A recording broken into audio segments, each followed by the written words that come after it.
to Extraordinary Ability with your host, Candice Ackermann. Every episode celebrates foreign nationals with extraordinary abilities who qualify for O1, EB1, and IW visas. Learn how you may qualify, especially if you have been denied other U.S. visas.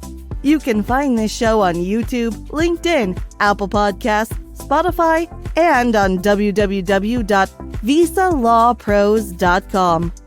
Now here's the host of Extraordinary Ability, Candice Ackermann. Hello, and welcome to episode 3 of Extraordinary Ability. I am Candice Ackermann, founder and managing attorney of visalawpros.com. And today I am so honored to have the pleasure of having a darling former client who exudes what this podcast is all about because she is genuinely and truly extraordinary.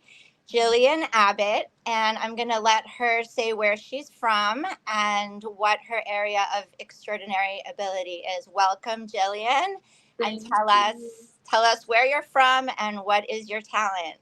Beautiful. Thank you so much, Candice, for having me. I am from Calgary, Alberta, and I'm currently living in Brooklyn, New York.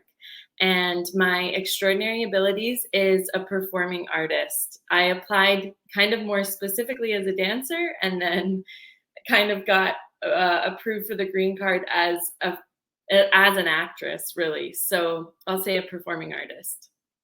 Great. And one thing that I like to ask clients is, who were some of the people that influenced you to pursue the arts?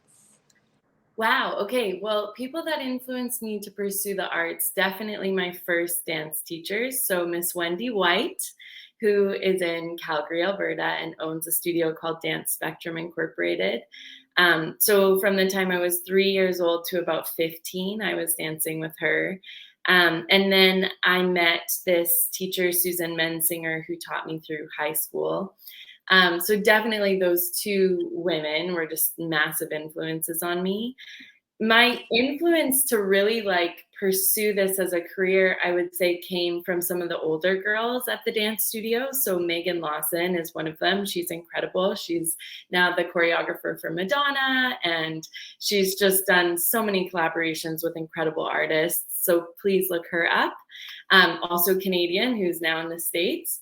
And then the other people that I want to shout out to are these 3 amazing women that created a company called Triple Threat Dance Intensive. And I attended those dance conventions in Calgary, Edmonton, Vancouver, Toronto, kind of everywhere I could go in Canada from the time I was 8 years old. And they were the first Canadian women that I saw as dancers make their way to the States, get on O1 visas, get on green cards. I learned what a green card was in a ballroom at 10 years old. So I think that, feels like a really important part of my journey too.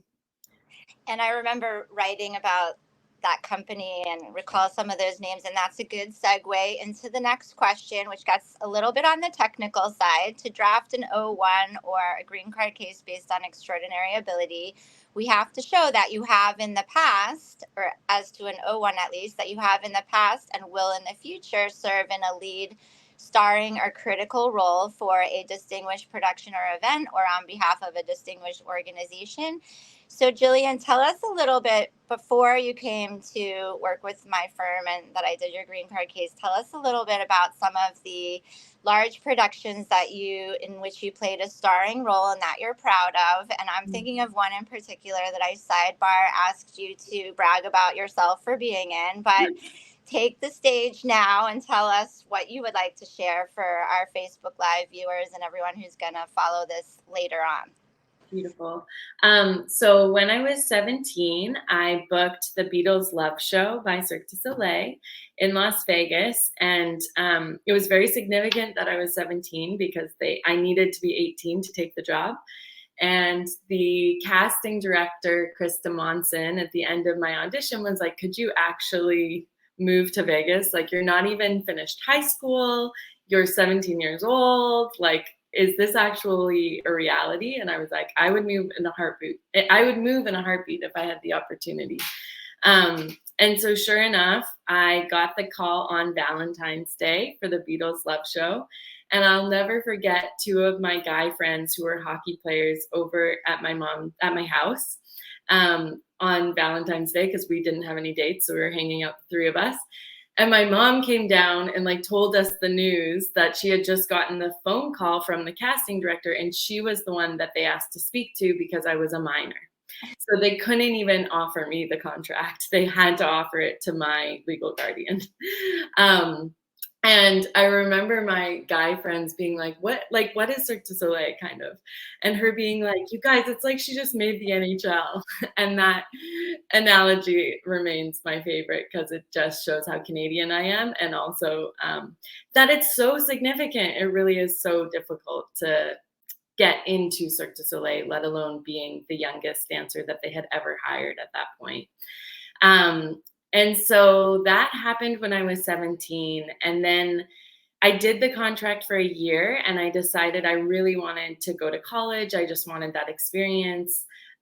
So I went to the Juilliard School in New York. And it was actually like the week of my graduation at Juilliard. My parents were in town, and that was the first time that I met with Candice. Was with my parents during that week of graduation. To start speaking about whether we should go the O1 route or the green card route while I was on my, at the time, OPT. Yeah. Wow. And so I guess we decided to shoot the moon. Yeah. And just go straight for the top because that's where you already were. We just had to prove it to the USCIS. And I looked at prior to our interview that it was quite a while ago that we worked on this. Yes. It was some time ago, but I do like to have the guests share. Can you tell if you even remember, because it was about 7 years ago, I think now, which we're not talking about how old that makes either one of us. But if you remember, what was your experience like working with Visa Law Pros with my firm? You know, was there any nail biting period overall? What was your experience like overall, if you remember? Yeah. So my experience was like, it felt really like family. Like you felt like family from the moment that I met you. And I learned about you through my really good friend, Anna Lauren Tufekci, who also is a Canadian dancer who did her O1 with you. And so I think like Lauren is one of my best friends. So her loving you kind of like immediately made me love you. And I immediately just like felt like you were family. And I remember distinctly at Juilliard, we had other lawyers come in and speak to us about the process. And they were all from large firms. And I remember like getting one of their business cards. And I think the feeling was just like, I'm just one of like so many. And I didn't trust my unique case with them because it didn't feel like it was going to be personal. And that I think was entirely true. Like we made my case like so beautiful and so personal. And like, I think my experience of working with you is we really like told my story to these people that, as you say, like don't really understand. They're just like, they're trying to be able to easily say yes or no. And yet within that process, like I felt like I actually was understood, and I actually like, we really presented all of me. Yeah. So that's what I remember the most, was just like, it immediately felt like family. I remember getting a pretty mean request for evidence on your case that had a lot of words and a lot of pages. And I remember working on that in my pajamas while watching the news from like 10 to 1 in the morning, trying to make sure we hit our deadline and that we were cranking out as much as we could to, you know, because with EB1s with extraordinary ability, it's more like submitting a briefcase. An O1 case, it's sort of a floor to show you're prominent. That would have been a slam dunk for you. But when you shoot the moon, you kind of have to bring a briefcase, and, you know, which we did on round 1, but they still came back with the request for evidence, and thankfully we were able to tip it. And if I recall, you were sort of in the middle of waiting to retain on a big case. And when you file a case and you do get a request for evidence, which you never know in advance if you're going to get one or not, but assuming you do, you can only bring evidence that existed prior to the filing of the case. So if I recall, there was very exciting stuff that was happening, which I'll let you share, that was coming down the pike as we were responding to this. And because we'd already filed, we could not then include the after the fact, groundbreaking news that we wanted to share with the world. So we had to rely on everything that came prior, which thankfully still worked out. But if you want to share what I'm talking about, and then some of the projects that you went on to star in subsequent to getting your green card, please share with the viewers, because it's so exciting. Thank you. It's so interesting. So the project that Candice is talking about is I then went on to play Baby in the National Broadway tour of Dirty Dancing. And it was either during that tour we got the request for more evidence, or it might have even been right before I left for the tour. And it was nerve-wracking because I was on my employment authorization card, and that was the visa upon which I needed to be on in order to do this contract. But I think we were able to extend the EAD card, so that didn't affect my ability to go on tour. But it's interesting that you're reminding me that role, that experience wasn't allowed to be part of the case, because I think in my mind, I'm always like, when we got that request for evidence, it was like, well, yeah, I'm leading this National Broadway tour. Like, there's your evidence. What more do you need? And the one thing I still think about is, like, if they Googled me, like if they did a re-Google, even though we weren't able to apply that to the case, if they did that, so much would have come up at that time that it might have just been enough for them to say yes. And maybe I'm totally wrong about that, but that is, I always wonder, I guess, about that. So I did that tour for a year, and also right prior to that, which I also don't think was part of our case, was I danced at the Metropolitan Opera. I'm not sure if those few shows that I did at the Met made it in or not. Yes, actually, I did write about that. And what was interesting about that is the language of the statute, they interpret it in a very narrow way. So they say you need to be lead, starring, or critical to a distinguished production. Obviously, the Met is distinguished, so that wasn't problematic. But they wanted us to refine why your role was starring, because you weren't the lead dancer in that particular role. So then you have to have some creative lawyering coming in. Not to toot my own horn, but you do have to show, and that's what we needed. That's how we characterized it, that the particular scene in which you were in, even though you were part of a group while you were dancing and performing, that particular scene was very pivotal to the narrative of the opera. Yeah. They seemed to buy that. Yeah. So do you want to elaborate a little bit on that? Well, that's so amazing. And like, that is such a perfect example of why working with you was exactly what I needed, because it was a unique case. Like, I think for all artists, it's a unique case, honestly, because it's not us proving that we are extraordinary or in the top 10% is so gray. It is definitely not black and white, as it might be a little bit more in some other, like the Olympics. You've won a gold medal, like that's clear to prove, in a different way. So yeah, that's such a good example of that. And I do think that it's also totally spot on. Like those, particularly in Prince Igor, that dance piece of the Plavitsyan dancers is it's a huge part of that opera. It's one of the most famous pieces of music from that opera. I was in these little pop-out moments, so you could definitely say I was a highlighted dancer in that show. But yeah, that was just brilliant lawyering on your behalf. So that brings to the fore something that I encounter a lot, where people will sort of self-sabotage. They'll say, well, I don't think I qualify, or I don't think I'm extraordinary, or I haven't done any, I'm not in the media. I didn't dance on Broadway. This doesn't apply to me. And I say, well, I'll decide that for you, because it's not really a subjective standard. It's an objective standard.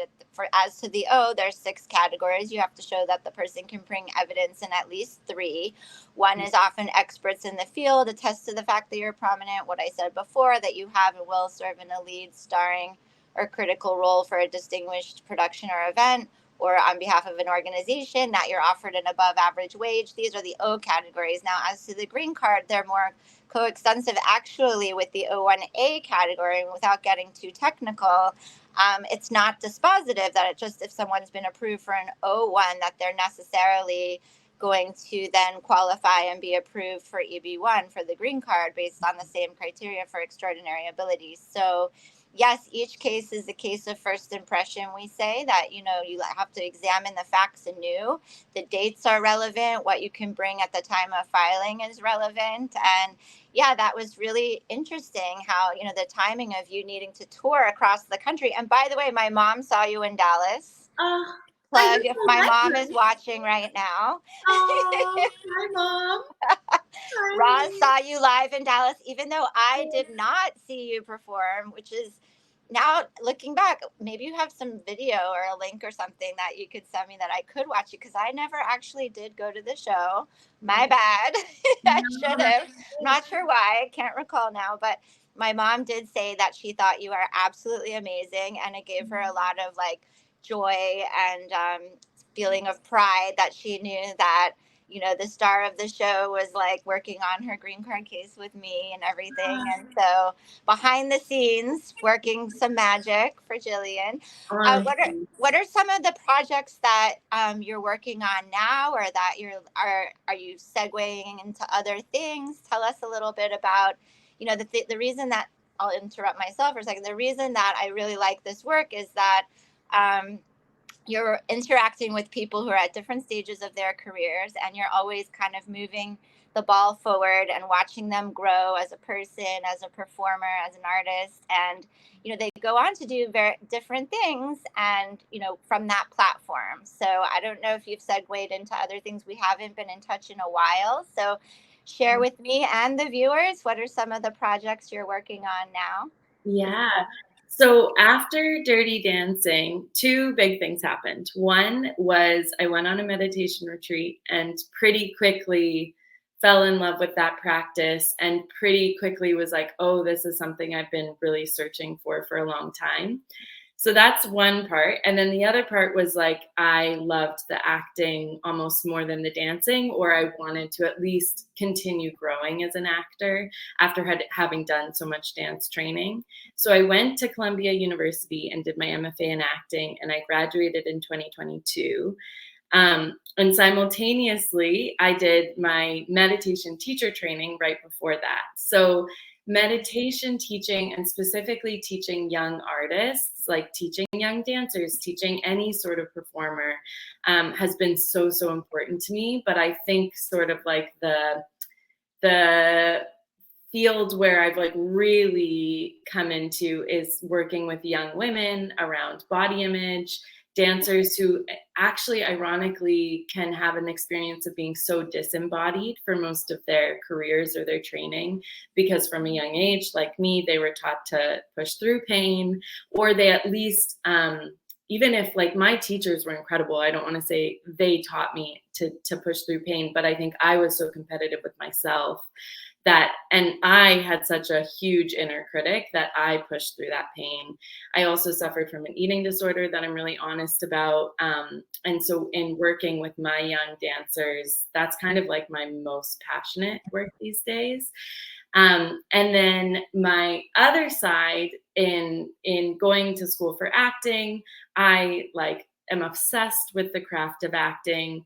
I'm not sure that the lifestyle of an artist is what I want.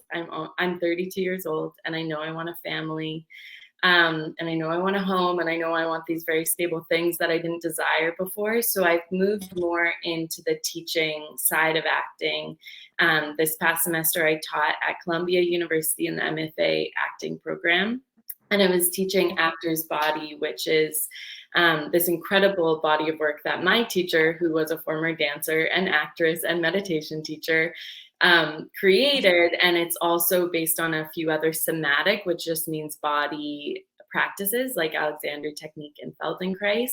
So this body of work, like, it is so incredible for actors because it prepares their instruments for the work, and it also prepares them to neutralize after the work.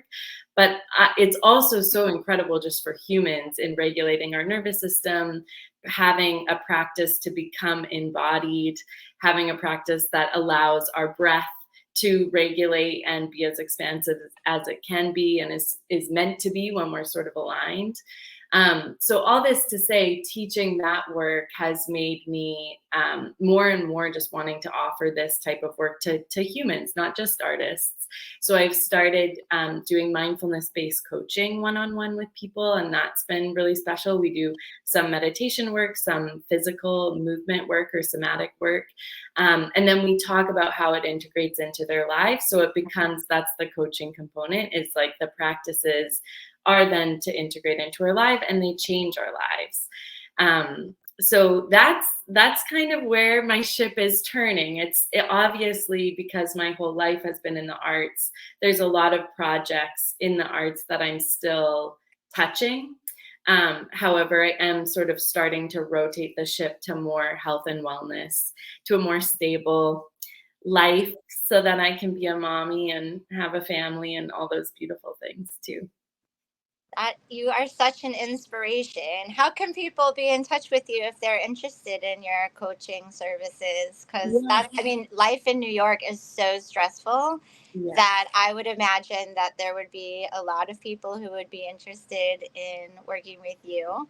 How can they contact you if they are interested in that? Yeah, so the best is LinkedIn, just sending me a message on LinkedIn, sending me a DM on Instagram, and then also my email. I am old school, and I'm very diligent with my emails and maybe less so with my socials. So my email is just Gillian, Gillin, Rose, my middle name, Rose, Abbott, ABBOTT @gmail.com. And I'm sure that'll be in the show notes too. So yeah. I am super old school, and I just want to, in closing, I'll ask you one more question, but I do, before I ask, want to just say thank you so, so much for your time. It's been too long that we've connected, but in the last 7 years, seven's a very special number in the Jewish tradition. It's the amount of time that it took God to create the world. It's the amount of times that a woman rotates around her spouse under the wedding canopy to complete. It stands for completion and a soul kind of like coming full circle, literally. And it's just been really like inspiring to listen to you in this short conversation and to see how far you've come and how poised you are.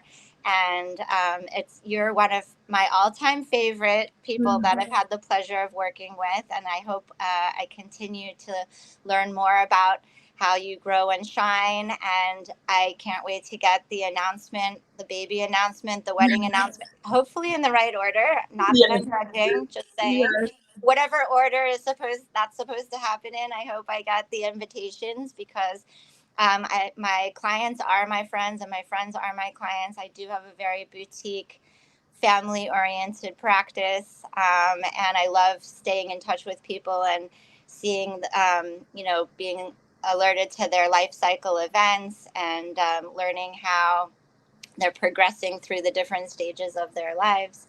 And in closing, I guess I just want to ask you if you could, send a message out to the people who are now graduating from Juilliard, or if they're feeling overwhelmed by the idea of the OWAN process or the green card process, and they're stressed out about it. What message would you send to all of those people who have the dream of living and working in America, whether they're going to be Broadway performers or not? What would you say to them? Yeah, that's such a great question. I think the very first thing I would say is lean on your community. Like, lean on people who have done it before. Reach out to me if you don't know anybody who's done it before.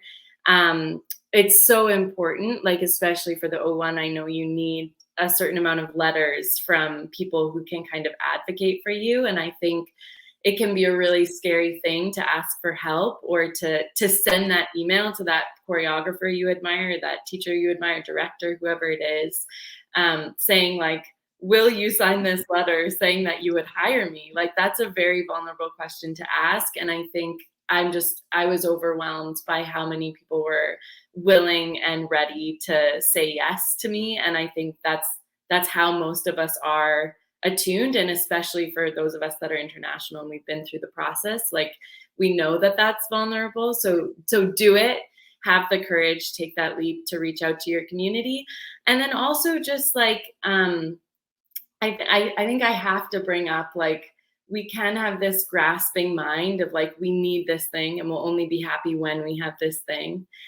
And coming from someone who's like really done the thing, there's so much else that leads to like a happy, fulfilled life. So like, whatever works out for you, whatever your journey is, there's so many places you can do your art, and there's so many places you can use your skill.